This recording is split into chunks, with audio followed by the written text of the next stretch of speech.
expense sheet probably a year ago or so that I found really useful. It's just been really handy for me to predict how much I might be spending in the next months. Show you how to use this really quick. It's pretty straightforward. I think you'll dig it. So I'm an American, so I like to see everything in US dollars. Up here in the left-hand corner is your monthly total. So it's all the money you've spent for this month. So I should have changed this here. Just pretend, so this is a sheet here, and just pretend this says like October 2021. There's one over here, but let's just pretend that it says that. And you can always change it too by just going to rename, change the name. So here's an expense for one day. Groceries, $40, cash. This is called data validation. It's a little drop down thing, so you can choose.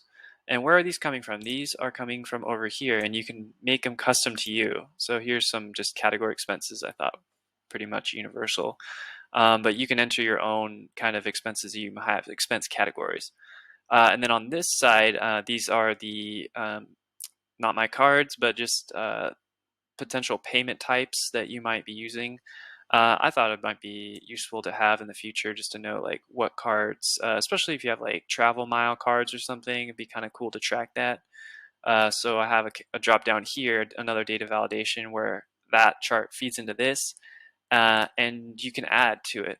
Just want to prove it to you. So let's say you want to buy, or just say like fun money. Oh, all caps. Oh man, it's really fun. Fun money. And then I'll add another card here. Let's say discover. Okay. Then you come over here, click it, fun money, and over here, discover. Proved it.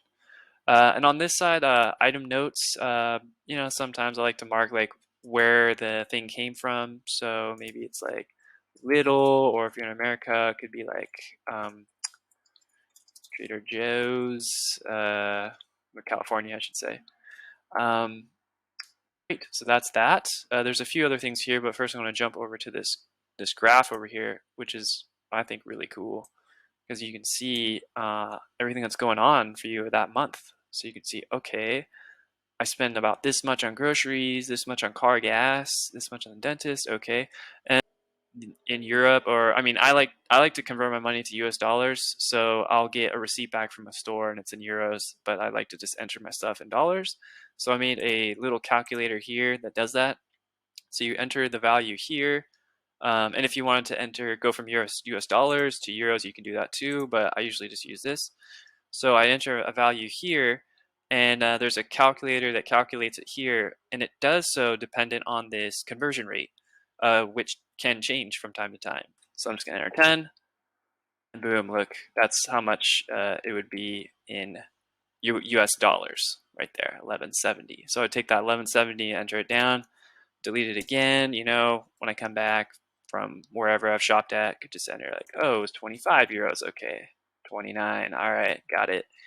And then you can do the same over here, but it just goes the other way around. So let's say I spent, I want to know how many euros I can get out of my $25. Let's say you're going to exchange your money or something like that. Then you can just like put it in there and say like, okay, I should expect around $21. So that might help just to know that you're not getting swindled.